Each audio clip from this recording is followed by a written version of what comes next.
And we're live. So welcome to this episode of the Pokemon Card Classic, guys.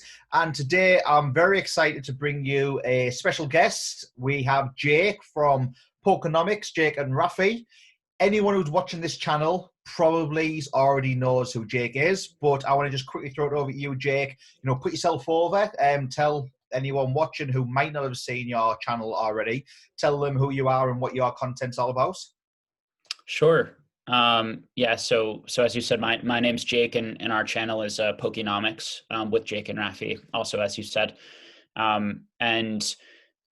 Basically, I mean, we started our channel about 3 months ago or so because we felt that there wasn't enough content on YouTube that we were seeing giving sort of like investment finance advice to both collectors and flippers and investors in Pokemon cards. And our feeling was there were a lot of it felt, me just being on a lot of the forums and Facebook groups and Instagram and different places, it felt like, and clearly the prices have surged a lot, so it felt like there's a lot of new interest in Pokemon and a bunch of people coming back during the COVID period. So we felt I think that I could speak for myself. I felt like concerned that all these people coming back were maybe didn't have a lot of knowledge of the past Pokemon market. Maybe we're listening to, I was seeing a lot of some YouTube channels and some streaming channels that were giving like really, really what I felt were really bad advice, and also very sort of manipulative, like self-interest type advice. They were kind of hyping their own product, and these are businesses and sellers who are selling stuff to the people they watch. That's what they do. And I felt like people, and I was seeing the interactions on these sort of live streams in different places between a lot of the new people coming in and these PokeTubers, and I was concerned that they were really just hyping their own cards, and in some cases giving people like completely false information. Yeah. In other cases giving sort of like misleading or incomplete information, at least. And so our goal, we just like talking about Pokemon, so our goal is to come on. A lot of what we share, of course, are just opinions and are not facts, but we are very careful to state what our opinions. But around our opinions, we like to give as many objective sort of facts and information as possible so that people can make the best decisions for themselves. Yeah. And we felt that was just like sorely missing on YouTube, outside of maybe like one or two channels at the time. Yeah. I think there are a lot of new channels starting right now, and a number of them, we'll see how many kind of last or continue and people who want to keep doing it. But I think a number of them are actually pretty good. So there are I think a lot of people just like us kind of felt that way and started making more of that content. Yeah. But yeah, I mean, my background, I'm a psychologist, a psychotherapist. So I do therapy, counseling work with people. And so I think that for me, like part of the insight I like to bring on my channel is from that perspective of, analyzing the psychology of the market, the psychology of the interactions between sort of YouTubers and their audience, yeah. That sort of thing. So I think some of my videos kind of, some of the more popular ones were around that, not just pure sort of information about the cards. But I guess the last thing I'll say, I'm a big Pokemon collector. I've been doing it for about 3.5 years, and I have, many, many thousands of like PSA cards. I'm mainly a PSA card and ungraded collector. I also have like a big binder collection of all like my favorite cards. Not so much of a sealed booster box. So I also had a lot of experience taking what was a very small amount of money and building a very large collection with it. And, a lot of that, as I explained, is complete luck and timing of the market, which is so crucial for anyone who, thinks that they have this unbelievable investing financial skill. Pokemon has had this very strange meteoric rise during what is a global recession period, and that's very strange. And we have lots of videos talking about why we think that is, and maybe we can get into a little bit today, but maybe we'll just focus on the social media aspect of it. But yeah, so I guess that's a little bit about me and our channel. Yeah, no, really good introduction there. So anyone who's never seen Jake before, I'll put a link down to the Pokenomics channel in the description box below, so definitely go and check that out. But you touched on a couple of really good points there, which I'm going to mention in just a second. But first of all, for everyone watching, the topic of this conversation today is social media and its influence on the Pokemon trading card hobby, both good and bad.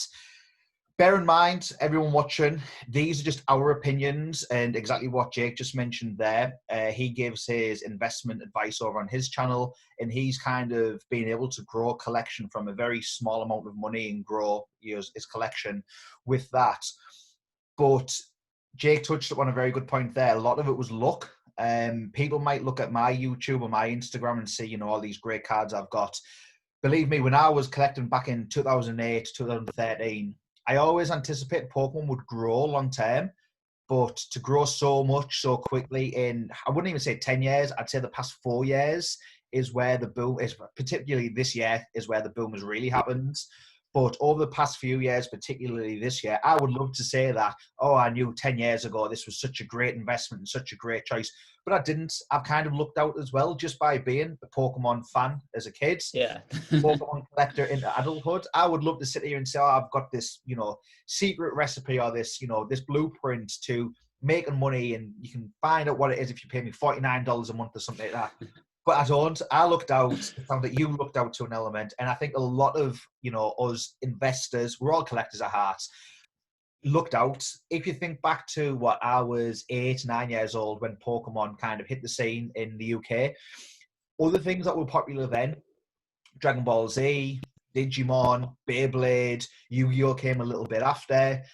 Digimon and Beyblade have not had the lasting power or the popularity that Pokemon did. So if we were to go back 20 years ago, you could have picked any one of these franchises. It would have just been a guessing game as to which one's going to go on and do really well. So yeah, I think it's important just to be aware of, what we're about to say are just our opinions, and you can kind of read between the lines of them or take them how you wish. But yeah, don't take as what, either of us says fact. And that goes for everyone out there, whether it's on a forum, on a YouTube channel, or whatever it might be. Do your research. Some opinions will kind of hold more validity than others. Jake, as you mentioned there, he's experienced in growing a collection with a small amount of money. He has a psychology background. I work in marketing and digital marketing. So when we're talking about social media and the psychology of it, we kind of have some experience talking around that, that field. We're not just two random guys sat in our houses, hoarding these Pokemon cards, throwing, these wild opinions out there. But at the end of the day, no matter what our experiences are, they are just, opinions at the end of the day. So yeah, really good points there that you mentioned, Jake. So I've got my mobile phone here. So if you see me looking away, I've just got a couple of talking points or a couple of notes that, we can touch on. So yeah, overall, I think I'll start off by asking, what do you personally feel that the influence that social media has had on the Pokemon? You can either break it down to Pokemon, as a franchise, or the Pokemon trading card, hobby. Do you think it's been largely more positive or largely more negative? I have my thoughts, but I'd be interested just to hear where do you sit on that? Do you think it's more positive or more negative? Yeah, I mean, it's definitely a complex and nuanced topic. So, I think that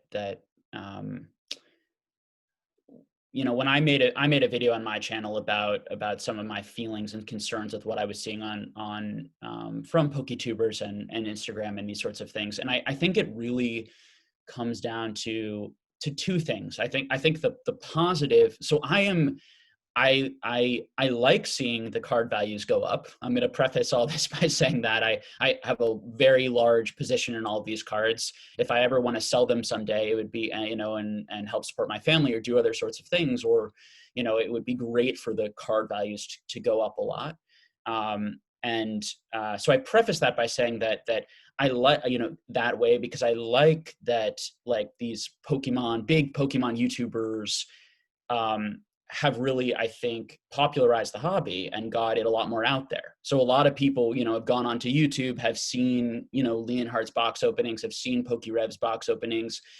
They see the excitement of that and a lot of the gambling element of that, and it like intrigues them. and it or look at Scott Pratt's videos or Z&G videos or now my videos, your videos, and it brings it increases their interest. And also seeing like other adults collecting and really enjoying the hobby, I think makes it more comfortable for them. It's like, I'll do that too, right? Yeah. And so all of that to me is very positive in the sense that we're all actually enjoying it. Yeah. Like there is genuine collector interest and enjoyment and all of that and fun to be had. And it's mutually beneficial for everyone, because if there are more and more people come in the hobby, our values of our collections will go up in a natural way, because demand demand will go up for the cards, and interest will go up for the cards. And it's just more people to talk to and engage with, and more of like a community, and more people with different backgrounds, and all of that's like fun as a collector, so good for the financial aspects, but also even more importantly to me, honestly, good for the fun of the hobby, of just having lots of people in it, and you were in, maybe deader times in the hobby, or times when there wasn't as many people, and it wouldn't be possible to have all these big YouTube channels then. It wouldn't have No, been possible to definitely not. Yeah. communicate, No, so with all these people. Yeah. interesting what you said there. So I think you've covered almost all of the positive points that I made notes on, which we'll go into in a little bit more detail. But what you just said there. Back in, I was making on a different channel, which is still active, but I've actually lost the password, so I can't get back into that. But I was doing kind of Pokemon videos, just showing off my collection, doing box breaks, openings, that kind of thing. Back in 2008 to the 2013 period. And back then, there was no Pokemon scene. There was a couple of people doing the opening videos. There's a guy called Primetime Pokemon. I don't know if you're familiar with him. He was like the big box breaker, the big opener back then. But outside of that, social media back in that time was very primitive. Instagram wasn't a platform. It didn't exist. I'd want to say Twitter wasn't a platform back then, at least in 2008. We had YouTube, obviously. We had Facebook, but Facebook groups and things like that weren't a thing. And the Pokemon scene was pretty dead, to be honest, in like 2000, definitely in 2008. The scene was pretty, I don't want to say dead, because people were still YouTube and I was YouTubing about it, but there wasn't it wasn't cool to do. It wasn't this, this huge kind of popularity. It didn't have this huge popularity that it has now. So I think what you touched on there, like when you have guys, so I'm 30, I don't know how old you are, but I'd imagine around similar age to me. I think when you see other YouTube, like other people on YouTube around our age, other adults, like you say, collecting these cards that you're familiar with and that you remember, you get that hit of nostalgia, and you think, oh, well, if that guy's doing it, it's socially acceptable to do it. So you almost have that reinforcement of, oh, well, I want to do that. There's not just one guy doing it. There's, a dozen, 2 dozen, and you start going down that YouTube kind of rabbit hole, seeing all these different YouTube channels. They're all adults collecting and opening these cards that we had as a kid. So for me, the positives of social media outweigh the negatives, and there's a lot of negativity, and there's a lot of bad things, a bad influence on the hobby, which we'll talk about. But I think if I had to kind of make a decision to say, is the influence more positive or more negative, I would say more positive, and I would agree with every single statement you just said there. It's bringing more people into the hobby. It's raising the price of the card. So as even as a collector, what's the point in collecting something that's worthless or that has no value if there's no kind of end game there? It's always nice to collect something that there's a little bit of a challenge, there's a chase there, and you need to have some kind of value to what you're collecting. Otherwise, it's worthless.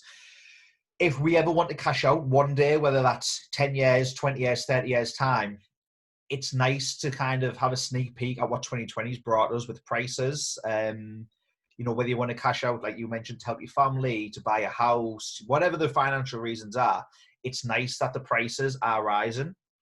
And the hobby, I believe, is healthy. And that's largely due to YouTube and Instagram. Instagram is the Pokemon scene on Instagram is so popular. It's, that platform is designed to share images. So people sharing photos or pulls of, their collection or what they've been buying on Instagram.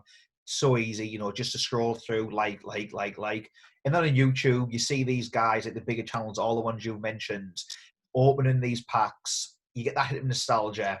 For a lot of people who like gambling, sports hasn't been active for the past 5-6 months. those people who would normally bet on sports, whether it's, horse racing, a football game, whatever the sport is, they've probably needed to kind of, put their efforts or put that gambling aspect into something else. So if they kind of get this nostalgia hit, which makes them happy, they get the endorphins from that, and they kind of think, oh, well, if I pay X much money, I can pull a Charizard from this pack. I can pay $200 for the pack. I can pull this, PSA 9, PSA 10 unlimited Charizard. That could go for $4,000+. I think that's driving a lot of it as well. So I think overall for me, there's more positivity around that because it's growing the hobby. And I 3 months ago, I didn't have a clue who you were. Just through YouTube, there's a couple of people now who I talk to, whether it's a daily or on a weekly basis, I would never have known without social media. And I don't have many friends in real life who collect Pokemon. So it's good to be able to jump online and speak to people that have that like-minded, we all share the same interest. We're all from that similar age, so we all grew up with the same kind of cards. So it's pretty cool in that sense to, share your passion with so many people. And social media wouldn't, without social media, that wouldn't be a thing. Yeah. I completely agree. I think that when I think of the downside, or when I think of like, is it more positive or negative? The way I think about it is, it's negative for like 2 or 3 very specific reasons in my mind. And part of why I started the channel and why I try to support as many channels as possible that I think are good, or that I think I like, and my opinion, is because I'm trying to combat what I think is the negative that's going on. And so for me, the positives, again, let's take like Instagram, for example. A lot of it has to do with one of 2 things. Either people have bad intentions or manipulative intentions, and they intentionally sort of use their platform to, manipulate prices to push certain cards or push certain product that they own. Yeah. And whether that's through Instagram by posting pictures with a bunch of fire symbols and saying that this will go forever in a post, or they have a YouTube channel and they talk about product in a way, they say this is really, really undervalued. Everyone should go out there and buy it, without saying that they have, almost all of that card. Yeah, exactly. That's like all of their position is on that, and they're actually trying to actively sell it. Yeah. And there are all sorts of varying levels within like really icky, gross, very clear pump and dump scheme, to sort of like mild elements of that, like mild conflicts of interest that you see certain YouTube channels have because they are selling. And so I wanted to start a channel where it's like, I'm not selling, first of all, I've really sold everything I've wanted to sell pretty much at this point to build my collection to where it is. I'm even tinkering with the idea of like, I'm just not going to sell it all for like a 2-year period while I like build this YouTube channel and do this YouTube channel, just so I'm not a hypocrite on any level. And it takes, because even me, someone who's like, I'm so, trying not to manipulate the market, it's like, how do you even do that if you have a business, like on any level? Like how is that even possible? And so having channels of like collectors, right, who are giving their opinions, and most importantly, giving their opinions with as much data and facts as possible behind it, why this card is undervalued. This card is undervalued for this, and this reason. I have a lot of, and then saying, well, I have a lot of that card also. So, and I have it because I believe in it, and I believe in it because of these reasons. And I'm not going to turn around and sell it to you, after you've made the video and put that up. Right. I'm going to wait for a long time. Interesting point, especially kind of off track slightly, but you mentioned cards being underrated. So I definitely agree and think there is certain cards that are underrated. So it'd be interesting to hear, especially for the viewers, how you would determine if a card is underrated. I will quickly give my kind of my opinion. If I feel something's the criteria, it would hit for me to think it's underrated, but then I'd be interested to hear what you think as well. So for me, an underrated card would be if you look at a booster box price and you break down, what is the cost of buying, let's even say a heavy pack, so you're guaranteed a holo in that. If you're pulling a card that at PSA 9 or above is, I see it more so in unlimited than first editions, but if you're pulling a card and the PSA 9 grade of that card is less than the booster pack cost, I then look at that as an underrated card, because you're paying X amount for the booster pack. Even if you pull one of the holos, which, you know, holos is like the holy grail of the vintage. There's no full art and GXs and all these crazy things. It's just a holo card is a holo card. If you can get one of them graded at a PSA 9, which, you know, some booster fresh cards might only get an 8. A 10 is possible, but probably more unlikely. So a 9 is, I'd say, that middle ground, or the most common. If that's worth less than the pack, I would then personally feel that particular card is underrated. How would you define an underrated card? That's definitely one possible measure. I mean, it depends, like, also with that, it depends on like the rarity and scarcity of the pack, because people will, like, the expected value of the pack could be very, very different than the pack itself, as you know, depending on how much of that pack is out there, but certainly there is that relationship. I think when we're talking about over and underrated, it's also important to preface it with like the whole market could be overrated right now, or the whole market could be underrated, which is one discussion. And then within the market, like relative to each other, what cards seem, or box or sets seem overrated or seem underrated based on our experiences. Yeah. And I think for me, it comes down to, and I'm trying to, I look at as much data as possible, and I try and see patterns in what attracts people. And the 5 or so categories, right? I mean, it's all about supply and demand at the end of the day, are the two things. And so what you're looking at is amount of a card, the population of the card, if you're talking about like PSA graded. And if you're talking about, like trophy cards, the amount that were ever printed, or these sorts of things. And if you're talking about ungraded, you're trying to theorize, which is so difficult in Pokemon, unlike Magic the Gathering, where they had print runs for those early sets, and people know how many cards are in those, were roughly printed of like alpha beta. We're just like guessing based on like pop reports, based on how much we see it on eBay, like how much is in the world. There could be so much of it in the world, and just like a lot of people, one sort of negative theory for the future could be that Pokemon is already so massively popular, and people love their cards so much that there's actually so much of all this first edition product out in the world, and people just aren't selling it now. But maybe in 10 to 20 years or 30 years, they could completely lose interest in Pokemon, and you could see so much of it come on the market. Versus like Alpha, where they know there's probably only 1,000 of each of those rares in existence. So there's so much risk, and there's so much unknown in terms of the way prices work.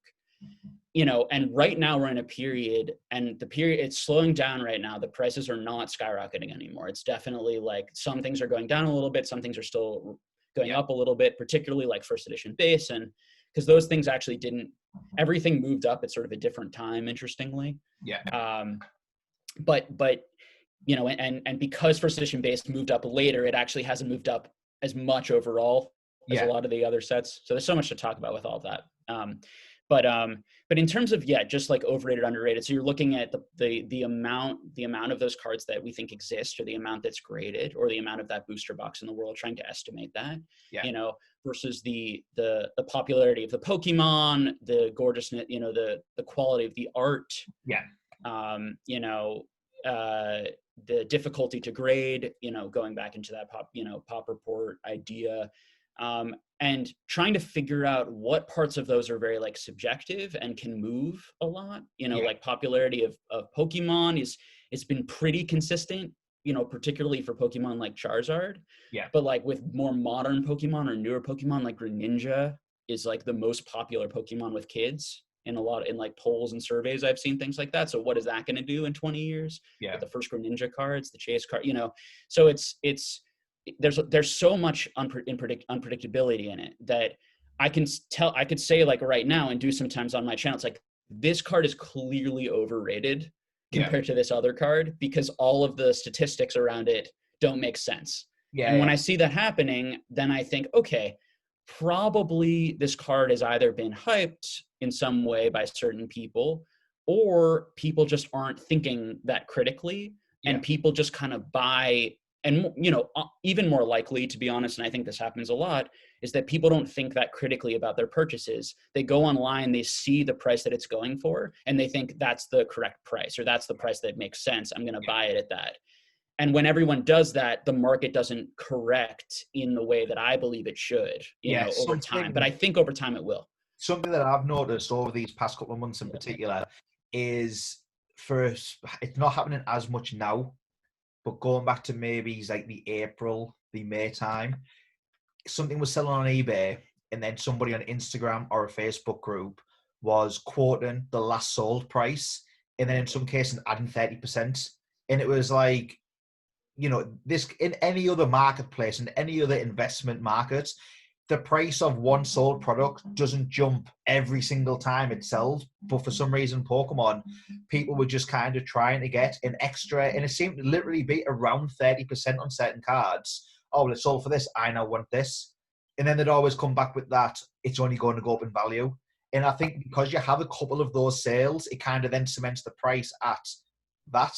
But if you have people willing to pay that, then, you know, it's hard to argue, well, that's not the price, because if people are willing to pay it, in the short term, that is the new price. But then I think you'll have a lot of people. I mean, I don't know what the pandemic situation's exactly like in America with paychecks and things like that. Over here in the UK, we've had what's called a furlough scheme. So some people have been laid off from work, where they get 80% of the wage. So you have people sitting at home, still getting 80% of the wage, which by the time you take off the cost of commuting and fuel and traveling to work and things like that, or lunch at work, they're probably left with the take-home pay of what they normally would have, but they have all this free time. I think if people are on YouTube watching these PokeTubers, they're then spending this money that they have. They're filling the time watching Pokemon, they're online buying Pokemon, but then, you know, when a recession, which I'm sure is bound to happen at some point very shortly because of, you know, the way that the world is at the minute with the pandemic, I think you'll have a lot of people having to sell those products because they'll see it as, oh, well, I need to pay for my car and pay for my mortgage, and I've got 2 or 3 kids and a wife. This is just a bit of cardboard. And they'll start selling, and you'll have a lot of people all at a similar time looking to sell a lot of products, which I think that's when the market's going to correct. I've got, you know, that's just my opinion. I'm not passing it off as a fact at all. I could be completely wrong. But I think that's one of the, you know, the impact of social media through the pandemic. YouTube online streaming massively went up. So I think you have a lot more people consuming this, you know, Pokemon content. Content creators have been pushing more content because they've seen we're getting higher views, we're getting higher ad revenue. They're pushing more content, more people are consuming it, and I think that's been a definite, you know, factor in the price rise over the past few months. What do you think? Absolutely. You know, I think what scares me is the quality. Like, I worry how many like people are buying stuff not because they like the cards even. Yeah. And they're literally like asking PokeRev, you know, like, what is valuable, Yeah. instead of like looking at the cards and being like, this one's valuable Yeah. because I like it a lot. Yeah. It has demand to me, and that's a lot of other people. Yeah. And it's rare, you know, scarce. You know, it's like I feel like most people were doing that a year ago. Yeah. That I was talking to. And now I just see so many people coming in who aren't doing that. And what really scared me was the huge increases on modern. Yeah.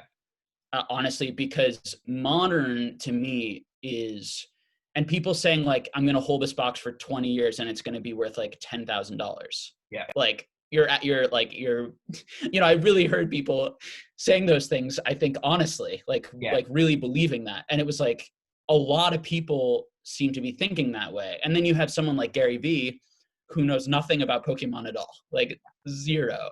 Like, because I heard him speaking a little bit more about it recently, and he was saying things like you know, red cheeks Pikachu versus yellow cheeks, and like that's what you should buy. And it was just like, what are you talking like, you know, in the first edition base set, it's like, yeah, that's like one little, the tiniest thing within Pokemon that he was like focusing on, like just showing that like he doesn't know at all, and yet he's just seeing the price rising and saying, get in there, flip, make money.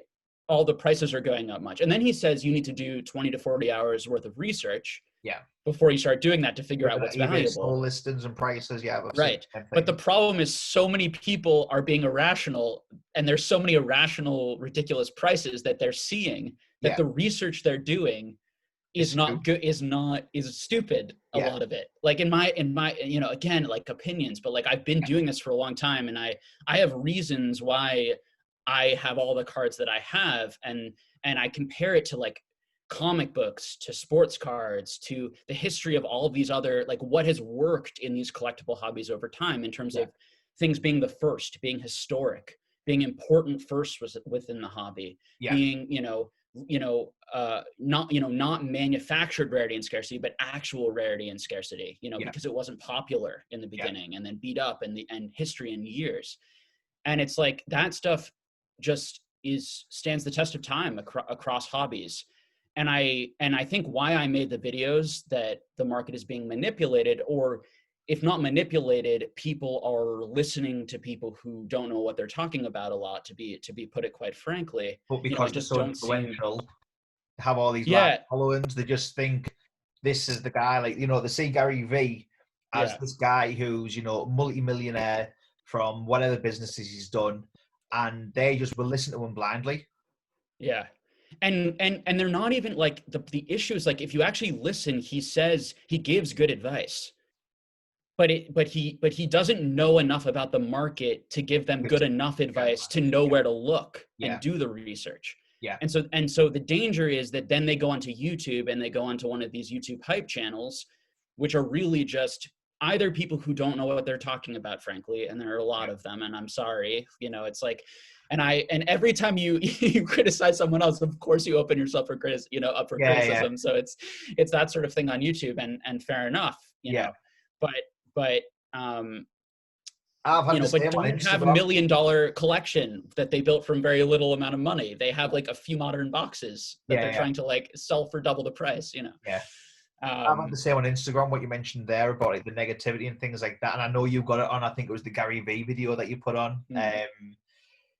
You kind of put out a video that's not intended to be negative, but it's kind of just putting almost like a cautionary video to say, look, guys, like if you like watching this channel, a PokeRev, I don't even know who else does the big box breaks. I know Leon Hart's a big channel, but I don't believe I could be wrong. I don't really watch these guys, but I don't believe Leon Hart sells packs. I could be wrong. Whereas PokeRev's entire channel seems to be built around buy a slot, buy a pack, I'll open it on my stream, I'll open it on my channel, I will get the content for that, and then I will send your card out to you. His YouTube channel is essentially a advertisement or a promotional vehicle for him to sell packs, and I don't think people realize that. I know you touched on this in your that Gary V and that Pokemon video, which it was something that I was thinking, but seeing that, you know, another like influential YouTuber was thinking the same thing, it kind of just made me think, well, surely more people will be thinking this. And then within maybe the space of not even 2 weeks of you putting that video out, I was then seeing, it was when PokeRev opened, I think it was a Skyridge booster box for $900 a pack. I didn't know he opened it, but my DMs lit up on Instagram with people talking about that. And then when I started posting about that, and, you know, mention PokeRev or the people buying it on my Instagram story, I was getting paid. I think I screenshotted it and shared it on my story. I got one guy telling me to quit Pokemon, and I was just thinking to myself, like, what does that even mean? Like, I've been a Pokemon fan since I was literally 8 years old. So to quit Pokemon now, like, okay, like, yeah, I'll just give all my cards or something. Is that what you want me to do? But I think that is one of the dangers of that, you know, that, let's call it the Gary V effect or the big YouTuber effect or whatever it might be. I think because Gary V is now putting content or pushing Pokemon content, and like you say, what he's saying, it's almost the buzzwords of Pokemon, like the red cheeks and the yellow cheeks as an example. Like, Yeah, your average person doesn't know that, but it's one of the most basic things a collector would know. But to your average person, he's mentioning this, and that gives the perception of he's knowledgeable. I Yeah. kind of compare it to when, cryptocurrency hits the mainstream media and people start buying it. That's already too late. As soon as, the Bitcoin or Ethereum or whatever it might be, as soon as the news of now you should invest in these cryptocurrencies is hitting the mainstream media, it's already passed because the people who actually know about the subject have already got in on the ground floor. And then the hype train is rolling out to, the masses and the casual people. And they're the casualties in this because they see, there's a story on Lad Bible. A guy in the UK had found a first edition base set. He got it given to him as a birthday present when he was younger. It was up for auction for between 25 to 35,000 pounds. It was going to sell for. So you're probably looking at $45,000 ish, maybe, on that. Lad Bible's huge. So just to see the hundreds of thousands of people, millions of people following that page who have saw that story, and again, that's now at the masses, but the price increase has already happened. So people jumping on now, Yep. they're buying at an all-time high and have that FOMO, that fear of missing out of, I need to buy now, but they're buying at the all-time high prices. Yeah, I think like the way that I think about it, and I want to separate a few things. So there are streamers and individuals, not PokeRev, Yeah. who to make it very clear, who lie to the people watching them, Yeah. give the wrong information, whether it's intentional or they're too lazy to look up anything, which I think could also be a lot of it. Yeah. Or they have a card on their stream and they say this card should be worth $15,000 and I bought it for $50 Yeah. 1 year ago and nobody wanted it and there were multiple of it. And he's saying this card should easily be worth $15,000 in a year and just says because there isn't a lot of it. Yeah. I mean, one of the big things in Pokemon is that there isn't a lot graded of certain cards because nobody wanted that card. Yeah. So nobody graded it. Yeah. Like, so anyone telling you there are only two of this in a world, or this, I have the only one in the world, give me $10,000 for it, I'm trying to think of like cards that only have one in the world. There's like the 2001 Tropical Wind Trophy that only has one PSA 9 in the world. It's like, that's a true, there are like only 7 of those are known to exist. It's like, okay, like there we go. Like, but it's so there's there's those people, and we really like, I don't even want to call out their names because it just feels so icky to call someone straight out and be like, that person's a liar. Yeah. So my goal is to just like, I'm going to talk about it like this. It could be unintentional on their behalf. It could just be not like, the naive or they haven't done the research. So yeah, I'm in the same boat as you.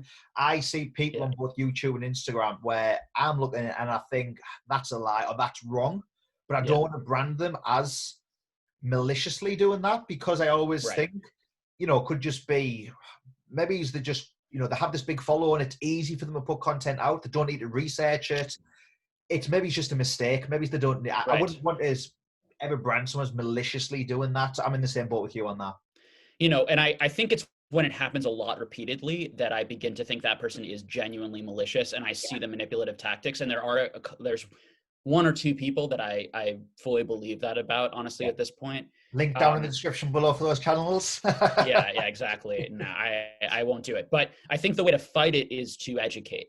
Yes. And to have like as many channels like you, like me, and it like we don't need to get that big, but if there are lots of us doing it, you know what I mean? It's like it combats that. And I think over time, between the few of us doing it, if our combined audience is a few thousands, as long as I'm putting like, yes, it would be nice to have, hundreds of thousands of views in every single video or millions of views in every video. Realistically, do I think I'm going to hit that point with this channel? Probably not. But when I'm putting content that genuinely helps someone, and those will be the people who, they don't just reach out in a comment, they'll also find me on Instagram and DM me or something like that. That's when, that goes back to that positive side of social media and that community side. Like, yeah, I've helped some out there, and it's good to be able to help people out like that. Yeah, and so like my issue, and then separating them and that person from like PokeRev, who is making a lot of money, and has a business, And the way that I feel about it is I congratulate him wholeheartedly on his success. I actually think he seems like a nice guy. He doesn't seem to be very like particularly dishonest. Like I see him like give higher prices more often than not than I think, to be honest. Like he's not very conservative with the Yeah. prices he puts on cards, which I don't like. I Yeah. think we as YouTubers need to be like very conservative Yeah. so that if people go and buy it for that price, they're not overpaying market. Yeah. And I don't people put like the highest possible price for clickbait, honestly. Yeah. And you see Leon Hart do it, like all of them do that. Like Yeah. when the card is actually like a PSA 8 out of pack, they put Yeah. like on Leon Hart's recent video, he put $25,000 card pulled, and it's a Chinese first edition Charizard, and it's very off center, and it hasn't been graded yet, you know. And so it's like that's clearly clickbait. Yes. Yeah. Right. And so, but the problem with that clickbait is how many people actually believe that Yes. when you put those big numbers out there. Because I have no problem if we are all savvy enough to be like, he's using clickbait and it's fun to see big numbers and we all watch the channel. It's very difficult to determine, and you're in marketing, right? It's like, where's the ethical line between using clickbait that is within the realm of truth, that doesn't have that negative side effect on people, to build their views, because they're businesses and they're helping by being big and growing. They are helping the hobby. And so I want Leon Hart to be successful and continue to grow. I want PokeRev to continue to grow and do what he does. You know, as far as like the other part of the business for PokeRev, you know, it's like I guess I just wish that people understood. Like, I feel like I wish that they understood what he was doing more. Yeah. And it was like the fact that we get backlash for saying that he's a business and people and makes a lot of money off of you guys shows how defensive and it's like, if you're buying a pack from him, he is making a percentage on you. That's why he's selling you that pack. 100%. He wouldn't be doing it. He's not doing it for your enjoyment, for your happiness and enjoyment. Like he might also be doing it for that. You know, I think a lot of Pokemon business owners got into Pokemon because they love Pokemon.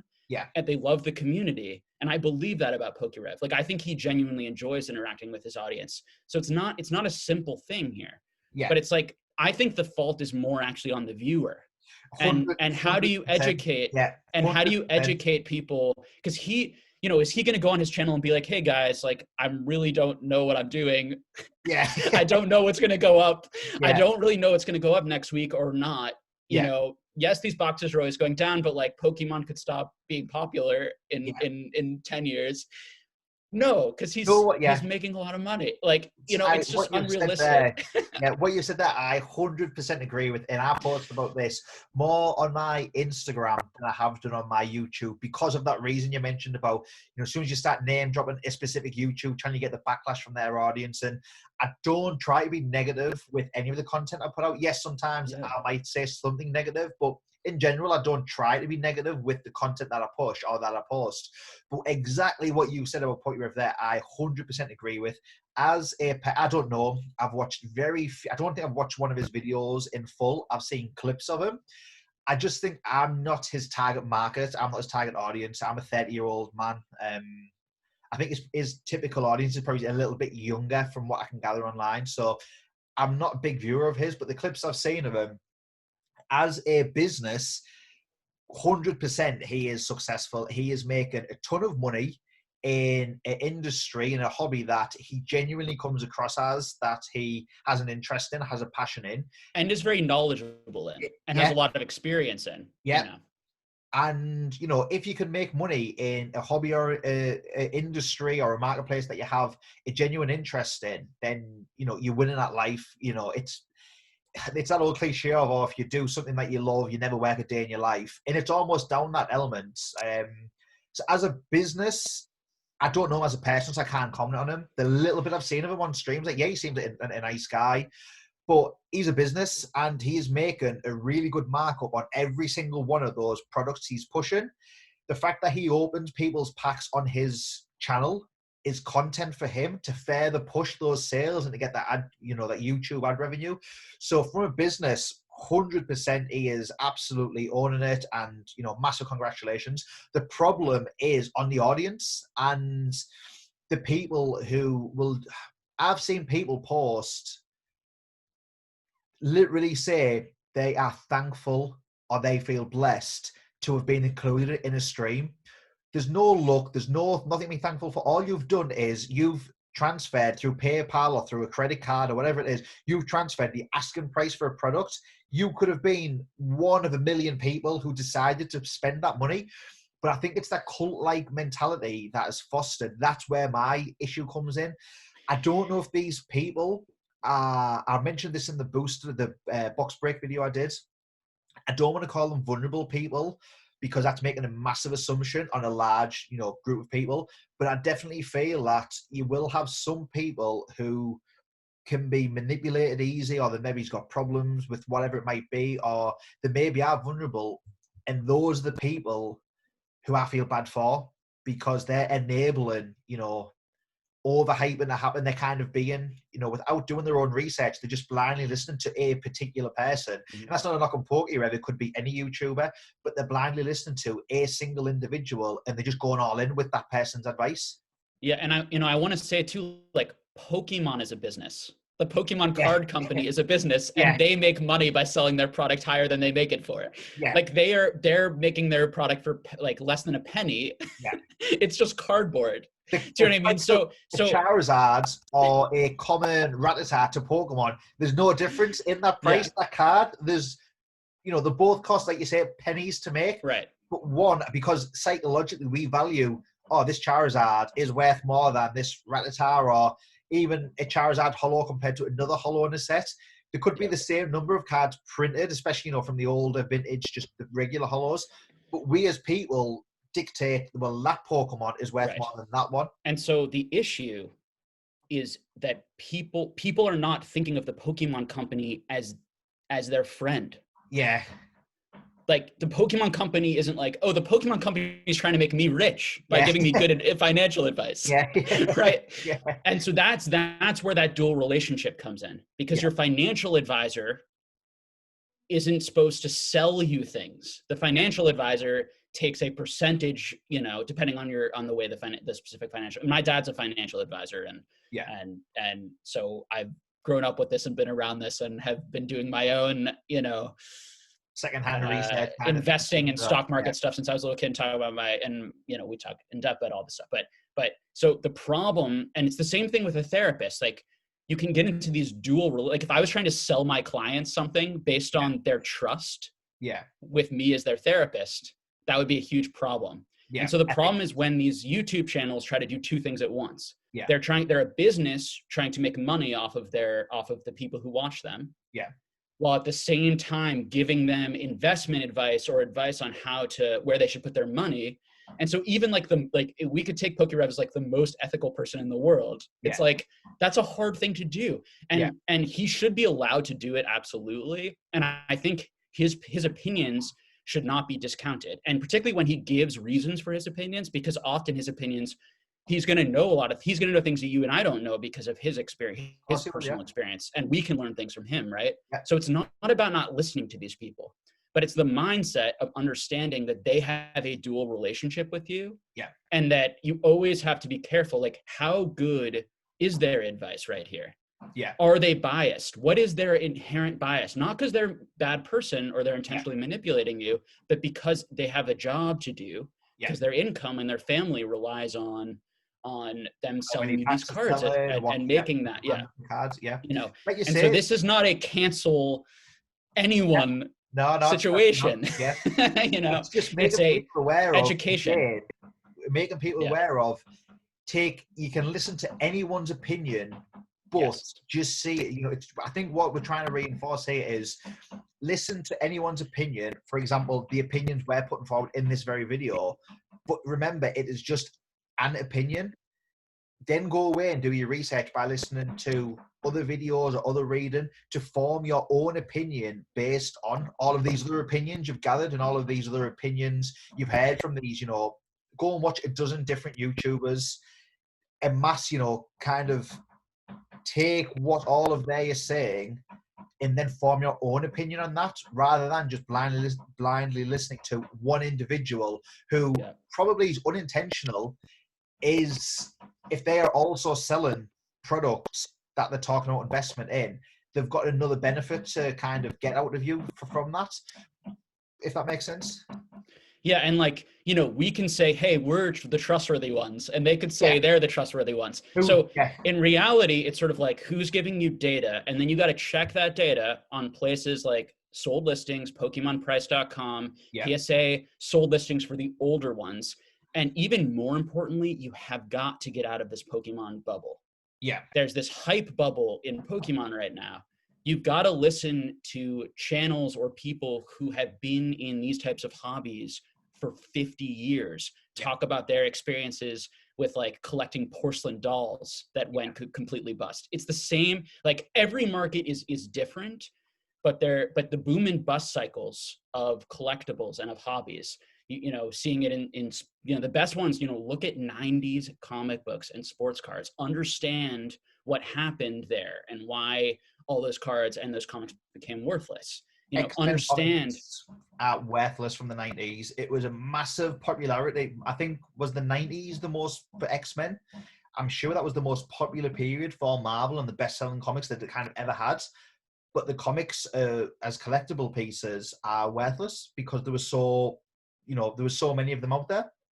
Yeah, and they did these alternative art comics, and they stopped caring about the story, and they focused more on just the art, which was popular at the time. And people were like, oh, I like that, but they didn't feel that. Yeah. It wasn't genuine, and so 10 years later, subjectively, their opinions changed. So, like, if you don't like Charizard, like, if we're all just pretending to like Charizard, like, there's a lot of, like you have to, then I don't think we are, because I genuinely love that card. The first time I saw that when I was a little kid, I was holding that Charizard in my hand, right? Like, it was, Right, it's tied deeply. As a kid, always look at that, not just because it was the best card to have, and I can't explain why. It's just we all had this feeling of, you know, it was the highest attack, it was the highest. It's ferocious, and it had awesome art, and it had everything. So it had everything, perfect.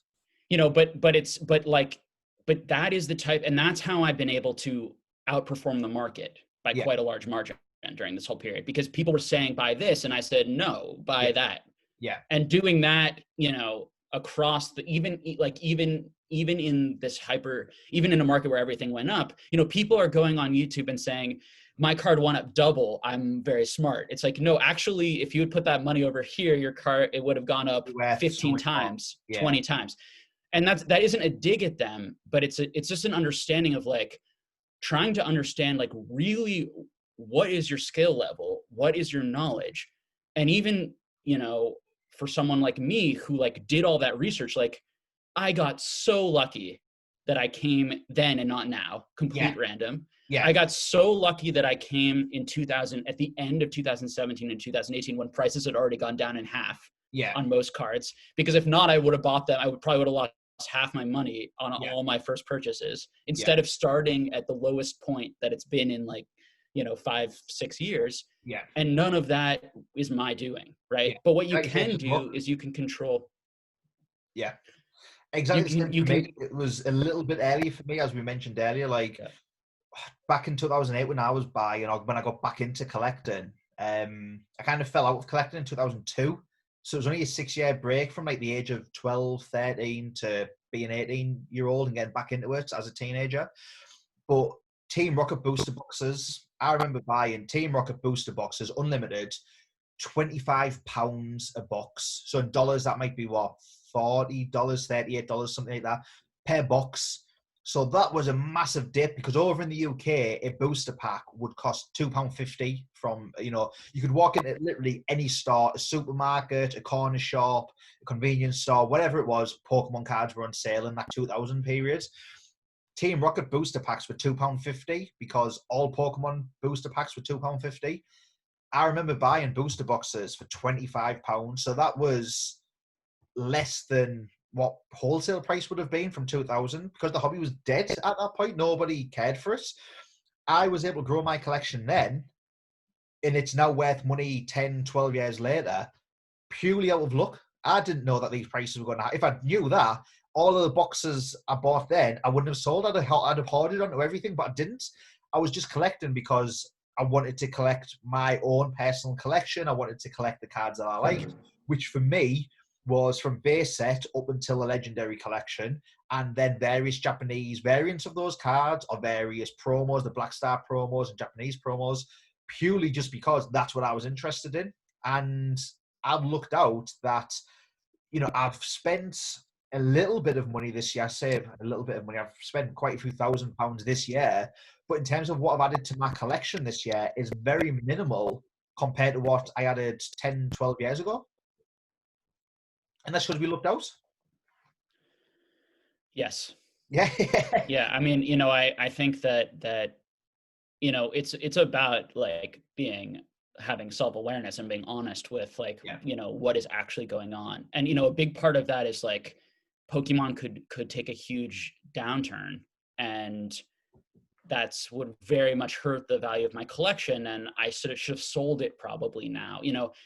One of the big reasons I'm not selling those, I like the cards, and I didn't really do this. I didn't get into this to make money. I only tried to make money to have the biggest and best collection I could, to reinvest it back into the cards. Exactly. I never budgeted or never thought of it as, as a way to supplement my income, which I, just living off my main job. And I guess, the last thing I'll sort of say, about, quickly going back to Gary Vee, and I don't know when you'd like to wrap up. I'm not sure. I feel like we've probably been talking for a while, but Gary Vee, and there are a lot of people in the hobby right now who have a very flipper reseller mentality. And Gary Vee, and you're a marketer, there is a be careful listening to marketers, advertisers when they're with their product, right? 100%. It's like they're really like, the ethical way to sell something to someone is to be like, here are all of the qualities of this thing. Yeah. I'm going to tell you everything about it. I'm going to be clear that I'm trying to sell you something, but I'm also going to say, I think this product will make your life better. Yeah. And here is that. And often the best sellers or marketers, they're good at telling people the truth and putting their product or their thing in a way that actually responds to people in a genuine way, 100%. Because that is actually what is sustainable. It's like companies like Apple, you can only sustain yourself so much on glitz and glamour. You actually have to be managed incredibly well and produce products that people want over a long period of time. Yeah. Same with the Pokemon company. Like the Pokemon company could only hype things up so long. Over time, like people are gonna, figure out how they really feel about it, or these sorts of things, and there can be recorrections. Yeah. But Gary is a huge flipper. He goes to places and he tries to haggle people as far down as he possibly can, and then sell it for as high as possible by talking the product up and saying how great it is and being like super enthusiastic and is great at reading people. And so all I want to say is like just be careful of resellers.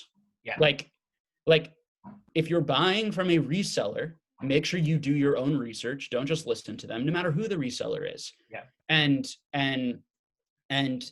understand how they are making their profit, and are you okay with that? And do you feel comfortable with that? And if you do, then it's a win-win situation. Yeah. But and to echo what we were talking about before, it's like, just be very careful if you don't. And what I worry about is it's for people who they don't know who to listen to because they're brand new in the hobby. Yeah. So they're going to listen to the biggest channels, because if people are flocking to those big channels, they're probably flocking because those are the best channels and they know what they're talking about the most, right? That's just common sense. Yeah. And so that's the danger is that, and then that kind of snowballs. Yeah. And when a hobby is built up of a lot of that, particularly certain sections of the hobby. Yeah. It's like you want to own cards that the resellers and flippers don't own. Like you want to own the low pop hardcore collector cards that we love, that we don't want to give up even if the prices go up a lot. Yeah. What you don't want to own is the flip stuff. My best edition base I just sent off recently to Graded Gem. It's not necessarily a scarce set because, I can look at the pop reports and there's plenty out there, but it's still one of those very sought after collections. If you could have, an entire PSA graded hollow set of first edition base sets, I realistically would probably take that to the grave with me. It's something that I wanted as a kid, couldn't get as a kid. I bought it as a teenager, no matter how much that goes, I was offered £3,000 for my raw base set first edition Charizards.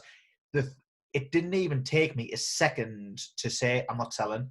It wasn't like, it didn't even require anything. And I was just like, doesn't matter how much money he's offering me here, unless I was going to become a millionaire from selling these cards. Like, a lot of my collection realistically would be going to the grave with me because I don't need to sell it. And I didn't buy it back then because I was buying it as an investment. Goes back to what I said earlier. I think by default, a lot of us investors have looked out becoming an investor because we're collectors, and by default, the prices have risen. Yeah, absolutely. You know, and I think that I have done both, which is I've used my genuine hardcore collecting love to anticipate what other people are going to love, right? And enjoy. And I think that those are the best investors also. You know, you see someone like Scott Pratt, you know, who understands collectors extremely well, you know, started E4, has been engaged with people, who's aware of what trends are, of what people buy, you know, who is a reselling business. And so everyone needs to be careful, right? When listening and engaging with Scott, it's just the reality because he is a reseller. But someone like him, he has so much knowledge, and he's so important to listen to and engage with his channel and take what you can from him. You know, but it's this idea that he like people like him, even like you still have to understand what they're doing, but they are often like, he gives generally great opinions for what he's buying and doing, and then people kind of take them and manipulate them in a way that he didn't mean. You know, at the end of the day, like what Scott actually says is only really invest in like trophy cards and like low first edition WotC high pop cards and like special like vintage Misaki, like his, you know, that's all he's ever said on his channel. You know, and now he resells and flips modern, like Shining Legends. He had a Shining Legends video, and after that video, and then a bunch of other people made a video on that, and now Shining Legends went up hugely in price. You know, a thing that anyone could buy on any shelf. You know, a thing I've seen people have hundreds of those cards in gem mint condition sitting in binders, and they were then going like for $250, $300 in PSA 10. So, you know, it's just and people could say that I'm being preachy by saying this, but ultimately I promise you it's coming from a place of like, I just like want to engage with as many of those new people as possible. Maybe they'll come across this video, and I don't want you to think, okay, Jake definitely listen to Jake's opinions and he has all the answers, because he doesn't. I just want you to like take a breath, do research outside of the Pokemon bubble, understand who the resellers are and what their places are in this hobby, and how much when you should and shouldn't listen to them. Understand how the other players are, and understand how little everyone knows about this hobby. Because we don't have population reports for any of these cards. It's a lot of guesswork. Everything, it's all guesswork. And so even people like Gary, you know, from Pawn Stars, who we interviewed on our channel, like, you know, who's been in it from the beginning, like, and has opened, you know, probably the most product maybe, you know, of anyone. And so might have most of the instinct of like how much is out there, because he had relationships with people outside of like Wizards of the Coast employees and people who aren't talking. You know, he doesn't know either. And he, you know, he was going to he was looking to sell all of his base set unlimited hollows for, you know, 7 months ago. And they've all like, they have gone from like $250,000 in value to 1.5 million. Crazy. If he had known that it was going to move, he wouldn't have been looking to sell. So crazy. It's just like, be careful. Listen to people's opinions. Nobody has a crystal ball. You need to learn this hobby yourself, and don't over leverage yourself on credit cards and spend too much, you know, on, you know, outside, you know, with the, you know, confidence that like, I'm definitely gonna be able to resell this for the same price or more, you know, in a year. And that's really what the message is. No, great points there. Like, so especially the credit card thing. I mentioned that I did a video recently about collecting on a budget. One of my piece of advice would be, if you're on a budget, do not be buying Pokemon cards on credit cards or on credit or anything like that. I'm not a big credit guy in general. I'm one of these guys who likes to save up and buy most things anyway. There's only really my mortgage that I have on credits. I'm just weird in that way. But if you're looking to, same with any hobby, I personally wouldn't be getting credit cards to put into a hobby. So yeah, great that you mentioned that. The last thing I'll mention really is the only guys that I've ever heard say Pokemon never goes down are people who are full-time Pokemoners. What is a full-time Pokemon guy? It's a reseller. That's all it is. It's people can, because selling Pokemon cards sounds cooler or it sounds, more fun than being a reseller. That's all it is. And the only people that I've ever heard say online, Pokemon cards never go down in price, or they don't compare it to any traditional kind of finance market, are the people who rely on you to buy their products. So be very careful, like, what you've mentioned, be careful of listen to someone's opinion, but go away and do your own research and don't take anyone's opinion, mine, yours, SM Pratt, Gary from Port Stars, Z&G, PokeRev, doesn't matter who they are, don't take anyone's opinion as a fact, because they should also be telling you it's just their opinion. And that's kind of, me wrapped up as well. Yeah, and the last thing, maybe to wrap it up, just to reiterate something that we said earlier, because I think it's important, is that resellers are necessary for the hobby to function. Yeah. And in a healthy relationship, we have a good, healthy relationship with the collectors. Yeah. It's that issue when it becomes that dual relationship of now they're also your financial advisor and they're telling you what to buy. And so that's what we're saying. So no one should go out there, no one should be angry or upset, in my view, at PokeRev, at Scott Pratt. It's like, if anything, like, particularly someone like Scott Pratt, like, he doesn't need to give us all of that great information. He's like, there's also probably a lot of, like, these people are very caring and wanted to build the community and they care about people. So they're sharing their information with you, so it's not like it's just makes it tough. It makes it difficult. Now, is he also doing it to build his Patreon where he makes lots of money? Of course. So, but people shouldn't be shamed. There's this weird thing that people hear that, like, saying someone is making money from you, they hear that as like, it's negative. Yeah. It's like, no, it's just be aware of that's your relationship with that person, and behave accordingly, and be respectful to everyone. It's like, be respectful to those people, be respectful to even the people ideally who are being, the worst and are really lying and manipulating people. And I can't stand these people. It's like, come out and just say positive things about other people. Direct people's attention away from them. Like, I think the way as a Pokemon community we can be most effective and positive is to all treat each other with respect and move people away from those channels with our arguments, with having superior arguments, and pointing them to channels we think are better. And that's my if you don't like a YouTuber or Instagram channel or whatever it is, just don't comment, don't engage with them, don't add negativity. That if you don't, I'm the same. If I don't like something I see on social media, I'll unfollow the account or I hide the account. And there's no need to be negative about it. You can just move on and everyone will be happier. But no, it's been really good chatting with you, Jake. So I think that wraps up this video for today, which I think we've kind of spun off. We use social media as like that launching pad, and spun off into all these other things.